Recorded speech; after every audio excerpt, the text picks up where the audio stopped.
충성! 안녕하십니까 시청자 여러분, 예백교육군대의 황서진입니다. 자, 오늘 청와대는 NSC 상임위원회를 열어서 오는 24일까지 연장 여부를 통보해야 되는 한일 군사 정보 보호협정, 즉 지소미아 문제를 논의한다고 합니다. 이와 관련해서 현재 실시간 검색어를 보면 청와대 지소미아 연장, 지소미아 뜻 계속해서 실시간 검색어에 올라오고 있습니다. 자, 그러면 지소미아가 무엇인지에 대해서 제가 간략하게 설명드릴 테니 정확하게 개념 정리가 되실 겁니다. 자, 이 지소미아란 한국과 일본의 서로 양국 간의 한일 군사 정보 보호 협정을 의미하는 겁니다. 조금 더 쉽게 설명을 드리면 우리가 대학교를 다니거나 회사를 다닐 때 MOU 체결이란 걸 보신 적이 있을 겁니다. 그냥 그렇게 생각하시는 게 조금 더 쉬울 거예요. 그럼 이러한 지소미아는 실제로 단어가 아니라 영어의 약자입니다. General Security of Military Information Agreement라는 영어의 약자입니다. 그러면 이 지소미아를 통해서 이 양국은 도대체 뭘 얻을 수 있냐? 양국 간의 군사 기밀이라는 게 있습니다. 2급까지 준하는 군사 비밀을 서로 요청이 있으면 교류가 가능하다는 거죠. 그러면 우리나라는 일본과 이러한 지소미아를 체결함으로써 얻는 게 뭐냐? 바로 북한군과 북한 사회, 북한의 핵 미사일 관련해서 서로 양국 간의 정보를 교류함으로써 굳건한 군사 안보 체제를 구축하기 위함이라는 거죠. 이러한 정보에는 두 가지 종류가 있습니다. 민간정보, 군사정보. 한국의 강점은 바로 인적 정보와 신호 정보가 있고, 반대로 일본의 강점은 정찰 정보와 위성 정보가 있습니다. 일본은 우리가 생각하는 것 이상으로 정보 자산이 매우 풍부합니다. 정보 수집기, 이지스함 등 다양한 정보 자산을 가지고 있죠. 그러다 보니 대한민국은 일본으로부터 북한의 중장거리 미사일 실험이나 핵무기에 관한 기술 재원 등 다양한 분석 자료를 일본으로부터 받을 수가 있습니다. 최근 2019년 7월에 북한이 이스칸데르급 미사일 2발을 발사한 거 다들 알고 계신가요? 여기에서 우리나라 국방부는 최초의 430km라고 발표했습니다. 하지만 이후에 690km로 재정정했고 다시 한 번 더 600km라고 수정을 하였습니다. 왜 이렇게 정정 보도가 되었냐면 우리나라는 마지막에 일본으로부터 이 지소미아를 통해서 정보를 획득해서 수정을 했습니다. 하지만 국방부 측에서는 단순히 일본으로부터 받은 게 아니라 우리가 일본으로부터 받은 정보를 취합해서 확인하고 정정한 것이라고 이렇게 말을 했는데, 누가 봐도 이건 일본으로부터 정보를 받아서 발표한 거로밖에 보이지가 않습니다. 국가적으로 체면을 구긴 셈이죠. 그러면 이러한 지소미아를 체결함으로써 양국 간의 군사 비밀은 제3국에 넘기지 않는다는 보안서약이 같이 겸합니다. 즉 그렇다는 것은 이 지소미아를 체결한 양 국가만이 서로 군사 비밀을 볼 수 있게 된다는 거죠. 우리는 지소미아 체결 후에 북핵과 미사일 관련해서 각 24건씩 총 48건의 정보를 주고받았습니다. 이렇게 봤을 때 양국 간의 신뢰관계가 형성이 되지 않는다면 결국 이 지소미아는 체결될 수가 없다는 걸 우리가 알 수 있을 겁니다. 그러면 이런 지소미아가 체결이 언제 됐을까요? 실제로 2010년도에 체결을 할 뻔했었으나 반대의 여론이 너무 심해서 취소됐던 적이 있고, 2016년 11월 달에 미국의 적극적인 강요로 지소미아가 체결이 되었습니다. 이는 대한민국 정부가 수립 후에 최초로 일본과 맺어진 군사협정입니다. 우리가 여기서 알아야 될 게 뭔가 이 지소미아 카드라는 게 일본과만 맺어져서 지소미아라고 생각을 하는데, 실제로 대한민국은 일본을 포함해서 21개국과 지소미아를 체결하고 있다는 것도 알고 계셔야 될 겁니다. 그러면 이러한 지소미아의 중요성에 대해서 한번 알아보도록 하겠습니다. 우선 지소미아는 실효성을 떠나서 한미일 제3국의 안보협력 상징을 의미하기도 합니다. 한일 양국 간의 지소미아가 체결됨으로써 대한민국은 미국, 일본과 한데 모여 군사 기밀 정보를 신속하게 공유하는 일이 가능하다는 거죠. 아까 말한 것처럼 이 지소미아는 양국 간에만 정보를 교류가 가능하며 제3국으로 넘겼을 때는 양국의 승인이 있을 경우에 넘길 수가 있는 건데, 쉽게 설명드리면 대한민국에는 주한 미군이 있죠. 일본에는 주일 미군이 있습니다. 일본에서 획득한 군사 정보를 주일 미군은 볼 수가 있습니다. 왜냐? 지소미아 협정이 체결되어 있기 때문에 볼 수가 있습니다. 그럼 이 주일 미군이 주한 미군에게 획득한 군사 비밀을 전달을 할 때 일본 측에서 반대를 하게 되면 이 주일 미군은 주한 미군에게 군사 비밀을 전달할 수가 없습니다. 또 반대로 주한미군이 주일미군에게 군사정보를 전달할 때 한국 측에서 반대를 하면 일본에게, 주일미군에게 주한미군이 군사비밀을 전달할 수가 없는 겁니다. 미국의 입장에서는 한일 양국 간의 지소미아를 체결함으로써 조금 더 빠르고 신속한 군사정보를 받을 수가 있는 거죠. 왜 이게 중요하냐면 미국 입장에선 북한이나 중국에서 미국 영토로 미사일을 발사했을 때 신속하게 정보를 획득해야 됩니다. 정보를 빨리 획득해야 중간에 요격을 할 수도 있고 그만큼 대응을 할 수도 있는데, 이게 늦어질수록 미국 입장에선 엄청나게 불리해지는 겁니다. 또한 이 지소미아를 통해서 미국은 한미일 공조를 통해서 북한 그리고 그 너머 중국을 견제하려는 미국의 전략적 포석도 담겨 있다고 보시면 될 것 같아요. 그렇다 보니 한국이나 일본 둘 중 한 국가가 이 지소미아를 탈퇴할 경우 미국 측 입장에서는 이 3국 안보 동맹에서 탈퇴하려는 의도로 볼 수밖에 없는 거죠. 최근 해리 해리슨 미국 대사가 이런 발언을 했습니다. 본인은 미국 대사 부임 직전까지 태평양 사령관으로서 지소미아 성사를 위해 노력했기 때문에 이 문제를 잘 알고 있다. 미국과 한국, 일본의 국방안보 관련해서 정보 공유 역량이 향상된다는 점에서 이 지소미아는 매우 중요하다. 만약에 한국이나 일본이 양국 간 문제로 이 합의를 파기하려 한다면 매우 유감이다. 그만큼 미국 측에서는 이 지소미아에 대해서 신중하고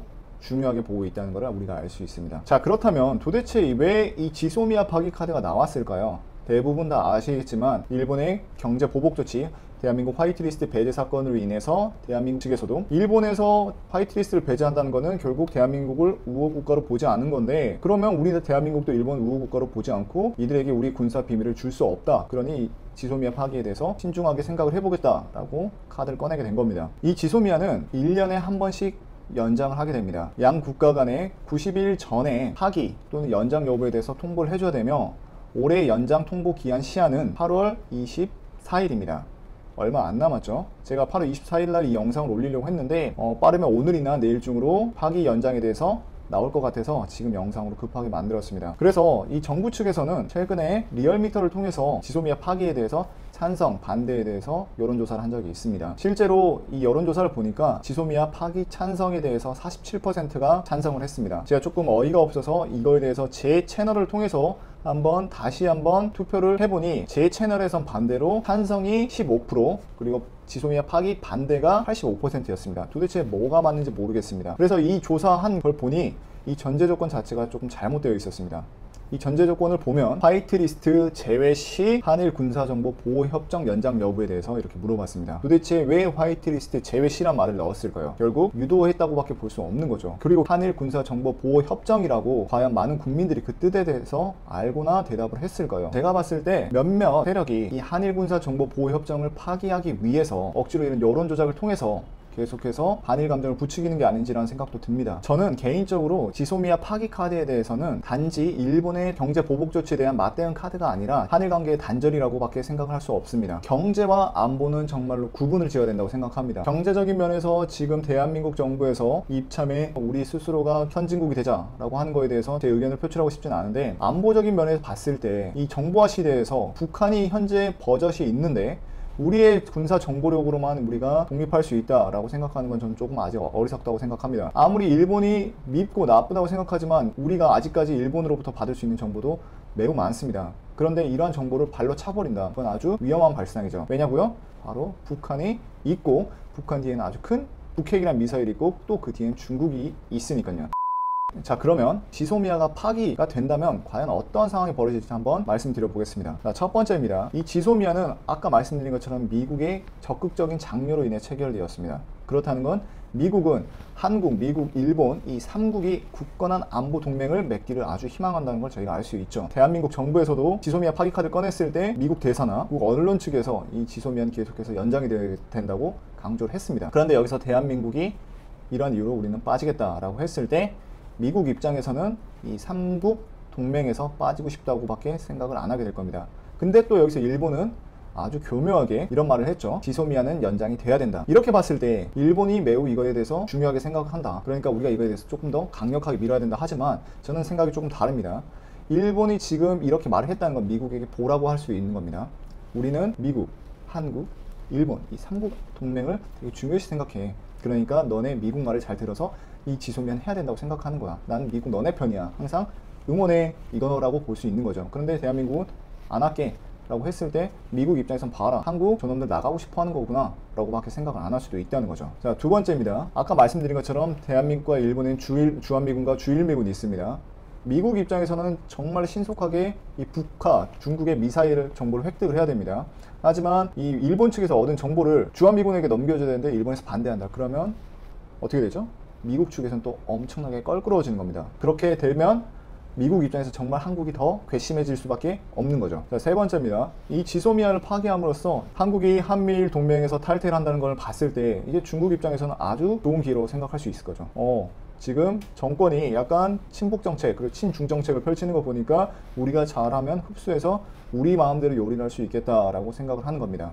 그렇게 봤을 때 이제 미국 입장에서는 완전히 한국에게 등을 지는 거죠. 그러면 이제 결국 한국도 동맹국이 아니라고 할 수도 있는 겁니다. 자, 네 번째입니다. 현재 이 지소미아를 일본 측에선 파기하기를 희망할 수도 있을 겁니다. 왜냐하면 이 지소미아를 파기함으로써 일본은 이제 대한민국이 북한과 중국 쪽으로 붙는다고 가정을 했을 때 이렇게 됐으니 우리도 우리 자국민을 보호해야 되고 또 북한으로부터 우리가 위협을 받을 때 공격을 해야 된다라고 주장을 하면서 현재 일본은 국가 방어만 하고 선제 공격을 할 수 없는 자위대를 가지고 있습니다. 이러한 이유로 다시 일본에서는 군대를 만들고 싶어 할 수도 있다는 거죠. 현재 일본 극우 세력들은 계속해서 일본 자국 군대를 만들고 싶어 하는 거 다들 알고 계셔야 됩니다. 자, 이러한 네 가지 사유에 대해서 언급을 드렸습니다. 실제로 일어나지도 않을 수도 있는 상황입니다. 하지만 1%의 가능성이라도 우리는 반드시 명심해야 됩니다. 정치에 이런 말이 있지 않습니까?